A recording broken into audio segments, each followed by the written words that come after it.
Assalamualaikum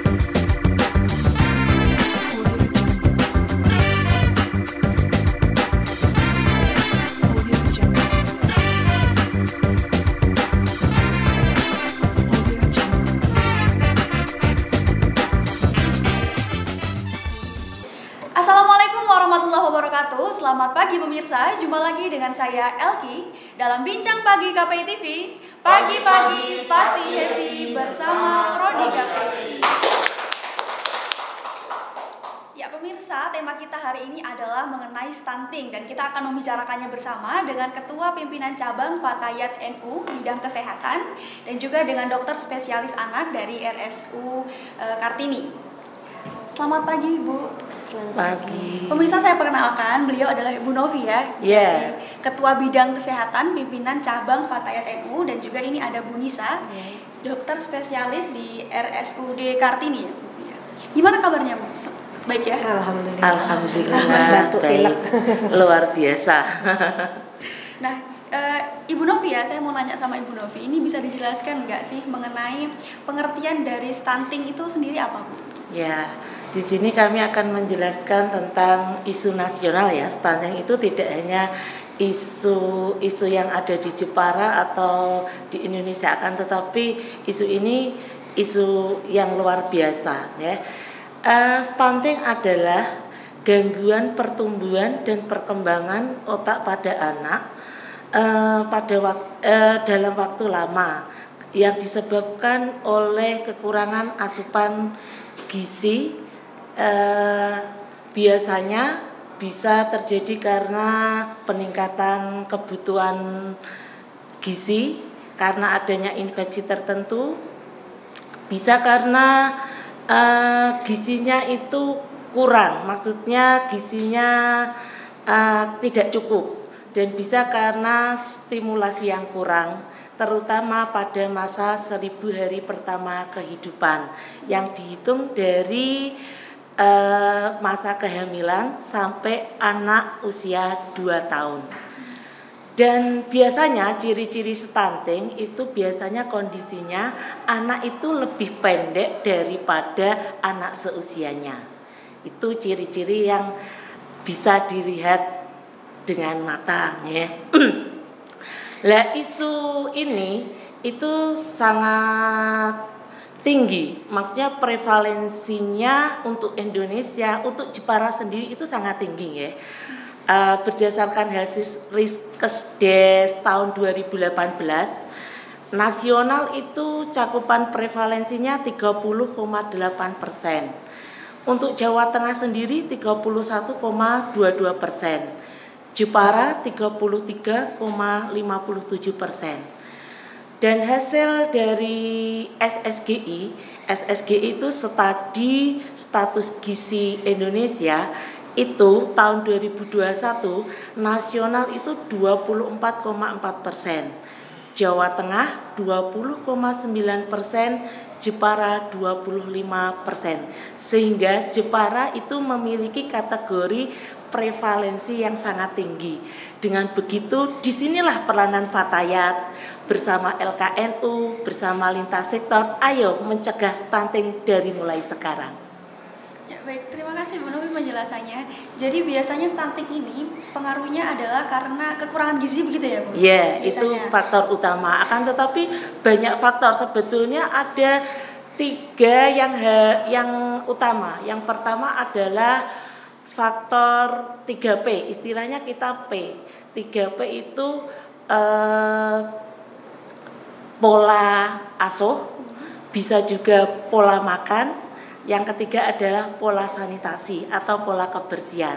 Lah, yang paling utama memang biasanya pola gizi tadi, akan tetapi 3 hal itu biasanya faktor utama yang mempengaruhi stunting. Menjadi penting ya. Yang penting dalam kita harus merubah 3 pola itu. Baik, terima kasih Bu Novi. Bu Nisa bisa nggak menjelaskan apakah semua anak-anak yang memiliki postur tubuh pendek itu bisa dikatakan sebagai stunting atau ada faktor yang lain gitu? Baik, terima kasih. Jadi memang benar sekali yang diungkapkan sama Ibu Novi bahwa stunting itu merupakan proses yang kronis. Tadi juga sudah disebutkan dengan ciri-ciri anak dengan perawakan pendek. Namun yang perlu kita ketahui bahwa perawakan pendek itu sendiri, kita perlu tahu nih, perawakan pendek itu tinggi badan anak yang tidak sesuai tinggi badan rata-rata untuk anak seusianya berdasarkan jenis kelamin yang sama. Nah, itu ada tabelnya. Jadi kalau dimasukkan ke kurva atau tabel, apakah tinggi badan anak ini sesuai usia dan sesuai jenis kelamin, sama nggak sama tinggi badan rata-rata anak usia segitu. Kalau memang di bawah, kita pakai standar deviasi, kalau di bawah -2 standar deviasi itu berarti sudah termasuk perawakan pendek. Nah, perawakan pendek itu sendiri sebenarnya disebabkan oleh berbagai hal. Bisa dari kelainan genetik, bisa dari postur tubuh, atau sindrom-sindrom tertentu. Misalkan dia punya penyakit-penyakit tertentu.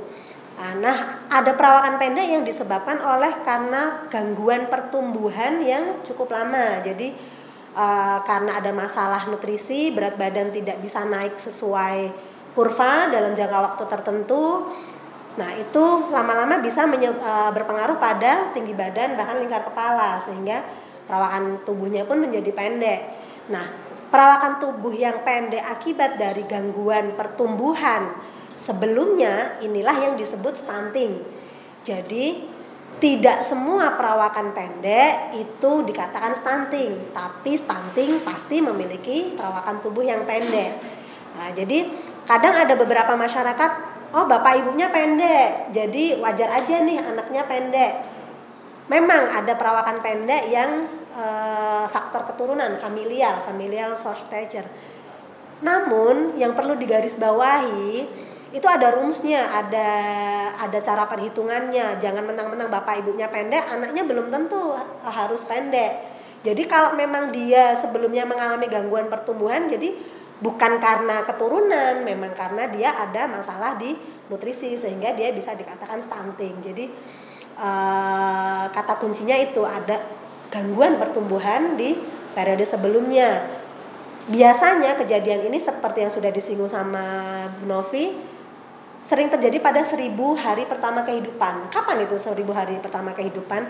Sejak mulai dari dalam kandungan, sehingga ibu hamil itu harus dipersiapkan. Jadi bayi lahir itu harus mempunyai panjang badan tertentu untuk dikatakan normal.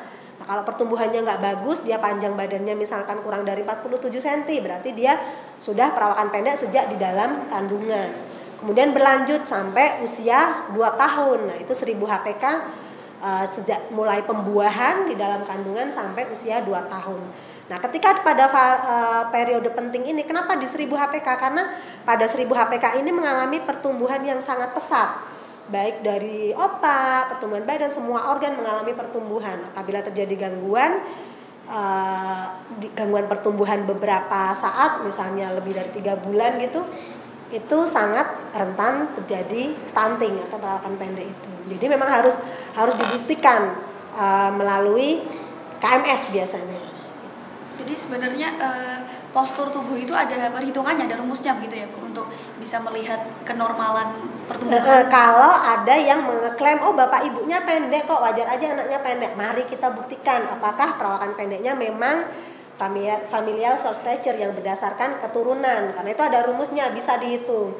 Tapi tidak selalu, walaupun bapak ibunya pendek, sebenarnya dia punya potensi genetik yang bagus gitu. Jadi harus dipastikan dulu apakah dia memang punya riwayat gangguan pertumbuhan atau tidak. Kalau memang dia ada riwayat gangguan pertumbuhan, ya bisa dikatakan kemungkinan dia stunting. Kadang harus dibuktikan, ada pemeriksaan foto tulang, usia tulang segala macam untuk menyingkirkan kemungkinan penyebab penyakit-penyakit yang lain, seperti kayak penyakit sindrom tertentu atau akondroplasia, hipokondroplasia. Nah, itu kayak yang tubuhnya mungil-mungil itu kayak artis Cu Alibaba. Nah, itu kan dia bukan stunting, tapi dia memang ada kelainan tertentu di tubuhnya, kelainan genetik. Jadi perawakan pendek itu tinggi badan yang tidak sesuai usianya. Perawakan pendek tidak selalu stunting, tapi stunting pasti mempunyai perawakan yang pendek. Ya baik, terima kasih Bu Nisa. Kemudian pertanyaan selanjutnya adalah kita mengetahui bahwa saat ini itu banyak sekali yang melakukan sosialisasi mengenai stunting gitu ya Bu. Itu kenapa sih Bu? Apa pentingnya kita untuk mengetahui hal tersebut atau seberapa besarnya akibat dari stunting gitu? Boleh Bu Nisa nggak? Jadi gini, perawakan pendek atau stunting itu tidak hanya seputar angka, tidak hanya tubuhnya kecil gitu aja, nggak hanya itu, tapi lebih ke banyak proses yang sudah terjadi. Jadi karena stunting itu perawakan pendek akibat dari gangguan pertumbuhan yang terjadi sebelumnya, di mana saat 1000 hari pertama kehidupan sedang terjadi pertumbuhan pesat-pesatnya, termasuk pertumbuhan otak. Ketika seorang anak mengalami gangguan pertumbuhan, berat badannya tidak naik atau naik tidak sesuai kurva, sehingga sel-sel di tubuhnya itu tidak bertumbuh dan berkembang dengan baik. Jadi awalnya pada 1 bulan pertama, 1 bulan berat badannya tidak naik, 2 bulan tetap nggak naik, bulan ketiga tinggi badannya mulai terpengaruh, tinggi badannya nggak bisa naik. Selain tinggi badan, lingkar kepalanya pun nggak bertambah gitu. Jadi disinilah yang menyebabkan kerusakan yang permanen itu terjadi di dalam tubuh anak tersebut. Jadi nggak hanya semata-mata perawakan pendek, hanya tinggi badannya aja yang tidak sesuai usia, tapi lebih ke pertumbuhan otaknya pun terganggu. Nah, yang paling dikhawatirkan itu apabila berat badan naik tidak sesuai target, tinggi badan kemudian ikut-ikutan tidak naik, lingkar kepala tidak naik, sehingga perkembangan otak pun tidak berkembang secara optimal. Sehingga apa yang terjadi? Karena sel-sel otaknya tidak bertumbuh dan berkembang secara optimal, berdampak jauh ke depannya. Tingkat kecerdasannya pun tidak bisa optimal, berpengaruh pada perkembangannya. Seringkali anak-anak dengan kekurangan gizi buruk harusnya usia 1 tahun sudah bisa berdiri gitu, dia masih belum gitu. Jadi, nah, yang dikhawatirkan itu kita mempertaruhkan generasi kita yang mendatang 30 tahun kemudian, 20 tahun kemudian, itu mempertaruhkan masa depan si anak karena kita mengorbankan perkembangan otak itu sendiri gitu. Nah, selain itu akibat dari stunting, karena dia mengalami gangguan pertumbuhan yang cukup lama, bisa dikatakan dia kelaparan dalam jangka waktu lama, sehingga di tubuhnya itu metabolismenya pun mengalami gangguan. Jadi dia terbiasa organ-organ tubuhnya mengalami kelaparan, kekurangan nutrisi, sehingga apa yang terjadi? Dia nanti ke depannya rentan untuk mengalami penyakit-penyakit metabolik seperti kencing manis, diabetes, hipertensi, penyakit kardiovaskuler gitu. Dia lebih beresiko terkena itu di kemudian harinya. Sehingga stunting itu tidak hanya sekedar angka tinggi badan, tapi lebih besar dari itu. Sehingga kenapa pemerintah kita sangat menggembor-gemborkan, karena ini masa depan bangsa yang dipertaruhkan. Bagaimana nasib bangsa kita 20 tahun lagi kalau anaknya yang sekarang ini stunting semua, perkembangan otaknya tidak bisa optimal semua. Baik, sebenarnya hal ini menjadi sangat penting yang dilakukan oleh pemerintah adalah karena tidak hanya soal postur tubuh ya, tapi juga mempengaruhi kesehatan dan juga pertumbuhan otak anak-anak ke depannya gitu ya. Nah, kemudian pemirsa, saya akan menanyakan mengenai gimana sih Bu untuk orang tua di rumah untuk mengetahui ciri-ciri terdekat, ciri-ciri termudah yang bisa dilihat bahwa anak mereka itu sedang mengalami stunting atau tidak. Tapi nanti akan dijawab Bu Nisa setelah yang satu ini. Tetap bersama dengan kami dalam Bincang Pagi KPI TV. Pagi-pagi pasti happy bersama Prodi KPI.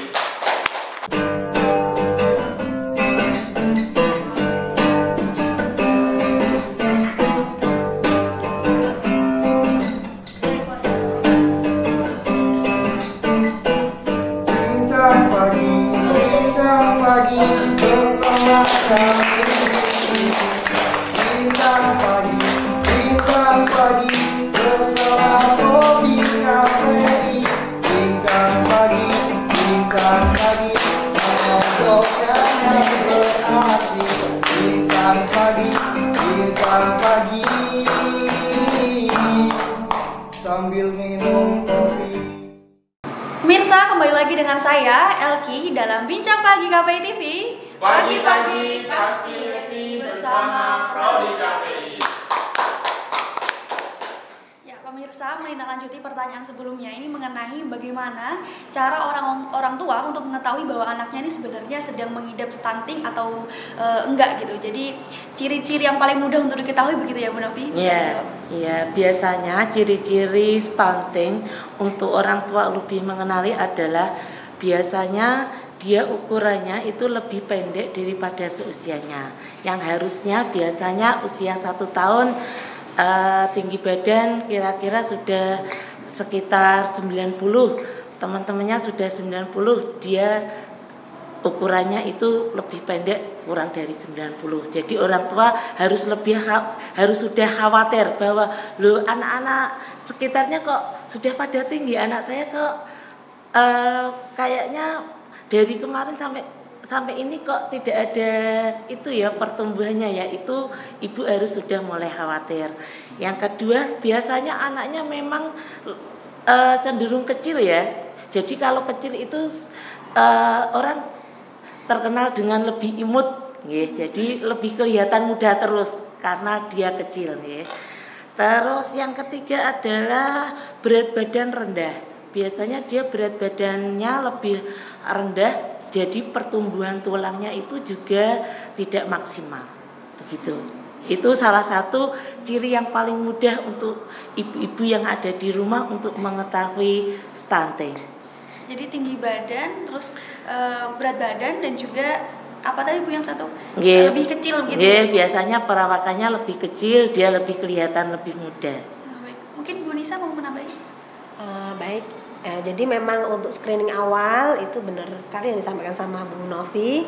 Kalau ada anak-anak yang dengan postur tubuh atau tinggi badan tidak seperti anak-anak seusianya nih, nah itu harus orang tua harus sudah mulai curiga. Namun kondisi seperti itu sebenarnya sudah terlambat, jadi sangat disayangkan. Jadi tapi kalau memang sudah terjadi, ibunya nih khawatir, curiga, kok anakku lebih pendek ya.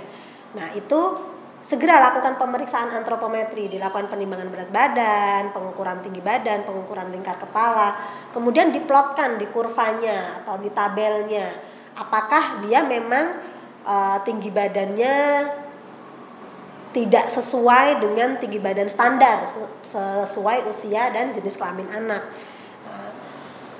Namun lebih dari itu semua, yang kami harapkan ibu-ibu lebih proaktif untuk ke posyandu, karena posyandu itu udah bagus banget, itu sudah program pemerintah yang luar biasa. Cuma terkadang implementasinya aja yang kurang maksimal di masyarakat. Seringkali kalau ibu-ibu berat badan anaknya nggak naik-naik, justru malu ke posyandu, apalagi anaknya kecil, semakin malu ke posyandu. Nah itu nggak boleh. Jadi apabila idealnya itu setiap bulan dibawa ke posyandu, dilakukan pengukuran.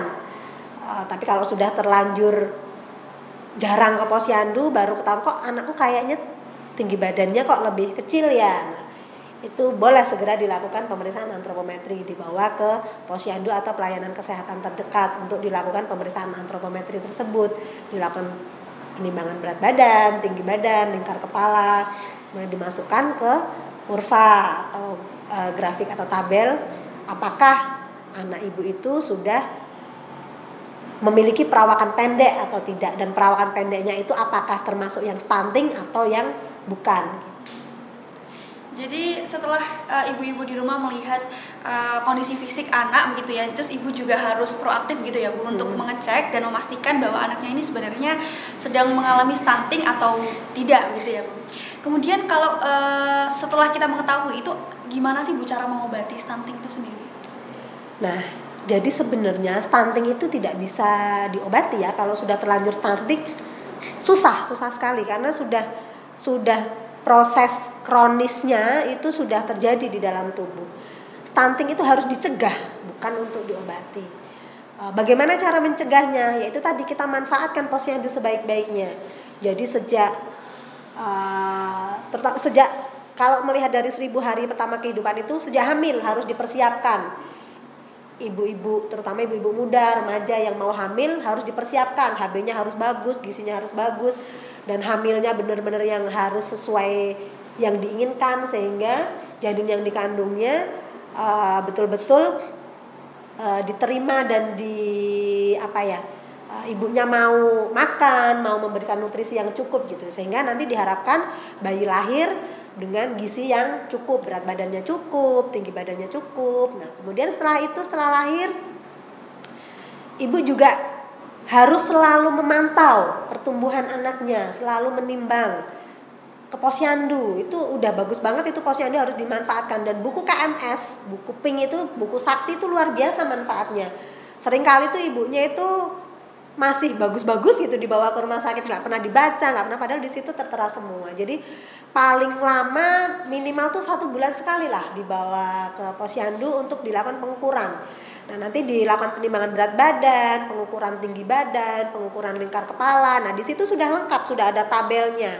Nah, begitu dilakukan penimbangan, dimasukkan ke kurva. Oh, naiknya sesuai target gitu, berarti bagus. Tapi kalau berat badannya kok naiknya cuman sedikit, misalkan dari lahir usia 1 bulan, normalnya kan bertambahnya 800 sampai 900 gram dalam 1 bulan pertama.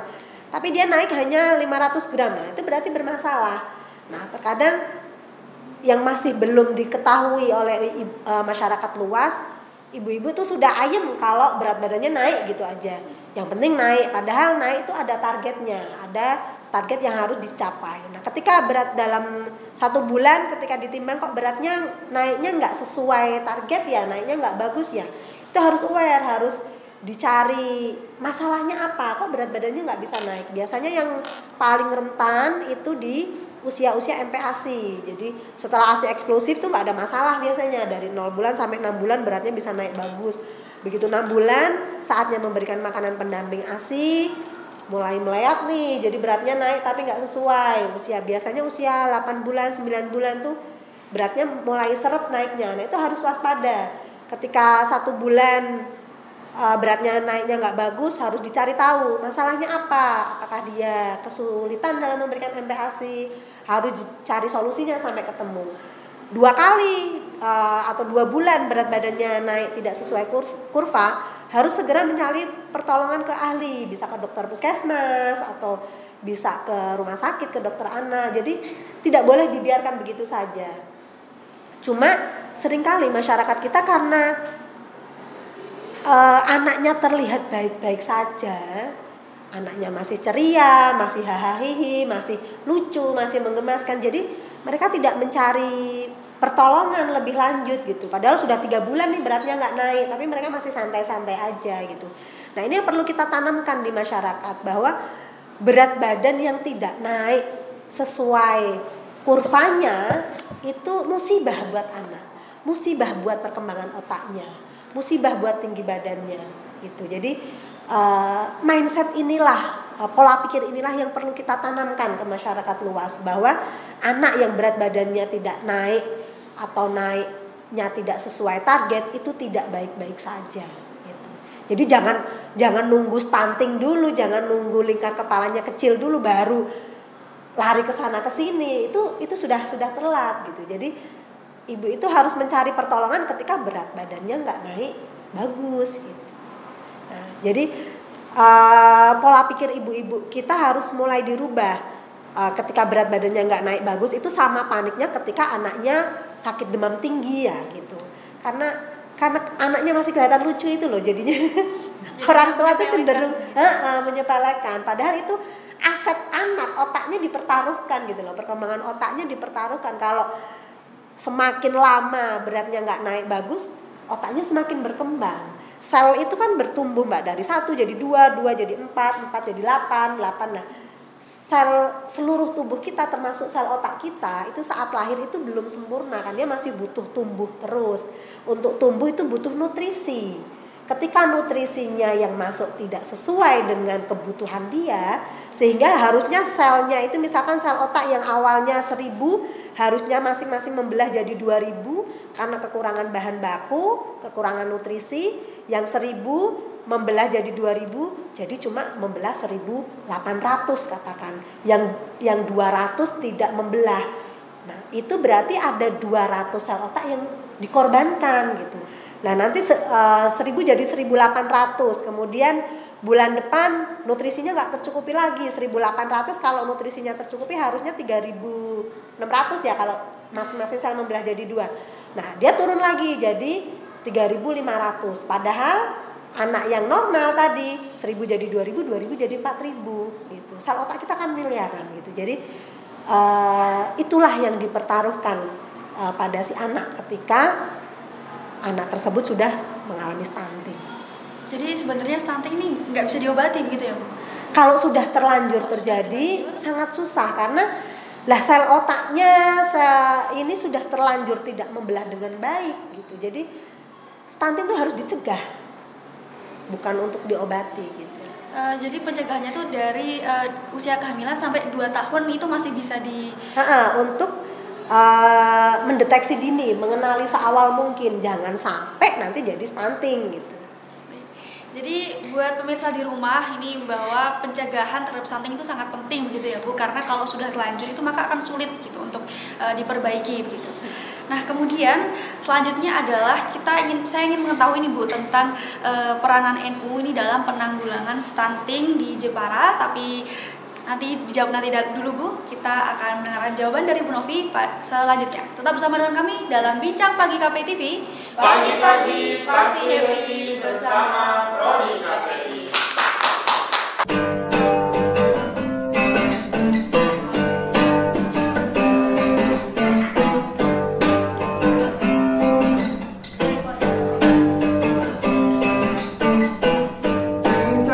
Bincang pagi bersama kami. Bincang pagi bersama Prodi KPI. Bincang pagi pokoknya berarti. Bincang pagi sambil minum kopi.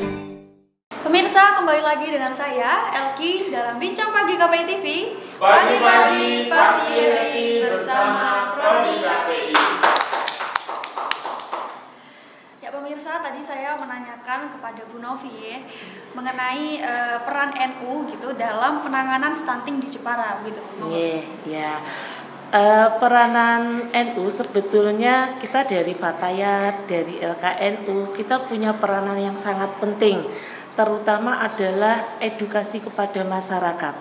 Fatayat itu kan lebih dekat dengan emak-emak ya.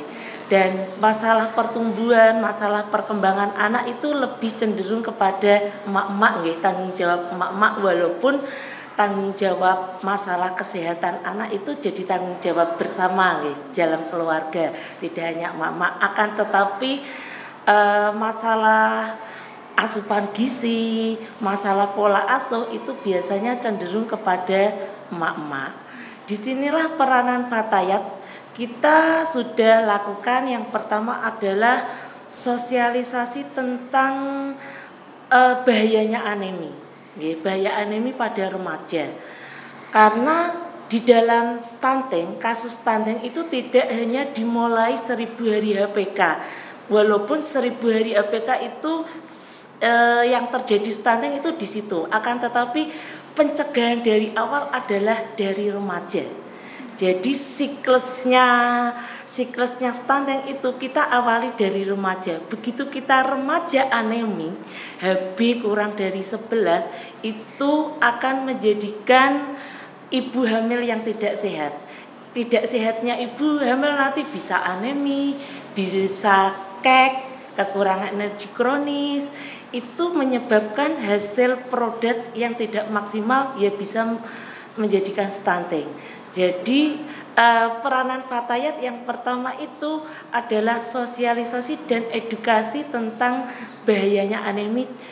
Yang sudah kita lakukan adalah di pesantren-pesantren. Di pesantren kita membagikan tablet tambah darah. Itu salah satu pencegahan untuk terjadinya anemi. Karena hasil dari penelitian kemarin saya yang bekerja sama dengan puskesmas tahunan, ternyata kita terjun ke pesantren itu ternyata hampir 50% anak pesantren perempuan itu anemia. Cukup mengenaskan sekali. Mungkin karena di pesantren itu pola makannya ya, pola makan, pola asupan gizinya kadang tidak baik. Dan disitulah kita peranan Fatayat terutama pada remaja. Pembagian tablet tambah darah itu sangat penting dan itu harus dilakukan. Di Jepara itu ada puskesmas tahunan itu memiliki yang namanya kegiatan GRAB, Gerakan Rabu Sehat Minum Tablet FE. Nah itu sudah dilakukan di beberapa sekolah. Nah di sini Fatayat ikut mengawal biar GRAB itu bisa sukses, akhirnya bisa membuahkan anak-anak yang cemerlang, anak-anak yang berpotensi untuk menjadi calon-calon ibu yang sehat. Yang kedua, yaitu kita mengadakan edukasi melalui medsos. Yaitu edukasi melalui medsos itu adalah edukasi yang paling mudah ya untuk tahun-tahun ini ya, karena hampir 90% baik ibu balita, ibu muda, baik remaja, hampir semua ibu-ibu itu membawa Android. Jadi kalau edukasi lewat medsos itu paling mudah. Nah di situ Fatayat bekerja sama dengan puskesmas tahunan yaitu membuat yang namanya edukasi gizi lewat YouTube, yaitu Sigileyu dengan singkatan Sigileyu. Jadi di YouTube itu kita ada beberapa konten-konten yang membahas tentang bahaya anemi, bahaya stunting, pola makan yang sehat, terus nopot jengene makanan yang sehat itu dengan porsi-porsi yang bagaimana, di situ ada. Itu namanya channel Novi Gizi. Itu memang nama saya sendiri nggih, maksudnya konten saya sendiri, akan tetapi itu saya dalam rangka berbagi edukasi gizi lewat medsos. Yang ketiga, kita ada edukasi melalui penyuluhan mengenai balita sehat di ranting-ranting yang ada di wilayah Jepara. Itu ibu-ibu biar masyarakat itu tahu tentang bahaya stunting. Jadi peran Fatayat ini adalah untuk membantu menyukseskan gitu ya Bu, gerakan sosialisasi dan edukasi mengenai stunting gitu. Iya, itu peranannya Fatayat di situ karena kita baru mampu mengenai edukasi untuk bahan materi untuk pemberian bantuan makanan memang kita belum ada. Sementara kita baru melalui edukasi. Baik. Fun fact pemirsa bahwa sebenarnya saya adalah salah satu orang nih yang dulu juga mengkonsumsi obat penambah darah itu ya Bu, dari ini tuh gerakannya sampean nih. Ya itu di Kecamatan Tahunan itu saya memang menggerakkan semua kalau hari Rabu itu memang harus minum tablet tambah darah dan itu dimonitoring oleh puskesmas. Dulu waktu saya masih di pesantren ya Bu. Berarti ini adalah salah satu gerakan dari Fatayat ya untuk mendukung sosialisasi dan edukasi mengenai kesehatan, terutama stunting gitu ya. Nah kemudian apa pesan dari Bu Novi maupun Bu Nisa ini kepada pemirsa di rumah agar peduli terhadap kesehatan anak-anak agar terhindar dari stunting gitu? Boleh silakan dulu. Ya kalau saya berharap ayo cegah stunting dari sekarang. Mari bersama Fatayat, bersama lintas sektor, cegah stunting dari mulai sekarang. Monggo mungkin Ibu Nisa. Kalau pesan saya mudah. Bawalah anak kita rutin ke posyandu untuk selalu dilakukan penimbangan dan pengukuran tinggi badan dan diplotkan apakah pertumbuhan anak kita itu sedang baik-baik saja atau tidak baik-baik saja. Jika sedang tidak baik-baik saja, segera cari akar masalah dan cari solusinya. Baik pemirsa, jadi dari yang disampaikan oleh Bu Novi dan Bu Nisa tadi, bahwa kita harus menyadari ya bahwa kesehatan anak itu sangat penting, dan stunting ini adalah salah satu kondisi yang biasanya disepelekan oleh ibu-ibu gitu, karena melihat dari anak yang masih ceria begitu ya Bu, tanpa mengetahui lebih lanjut mengenai pendidikan atau pengetahuan mengenai kesehatan anak, yaitu stunting gitu ya. Nah, terima kasih Bu Novi dan Bu Nisa sudah hadir dan menjelaskan pembahasan ini dengan baik. Pemirsa, saya pamit undur diri. Wassalamualaikum warahmatullahi wabarakatuh. Waalaikumsalam warahmatullahi wabarakatuh.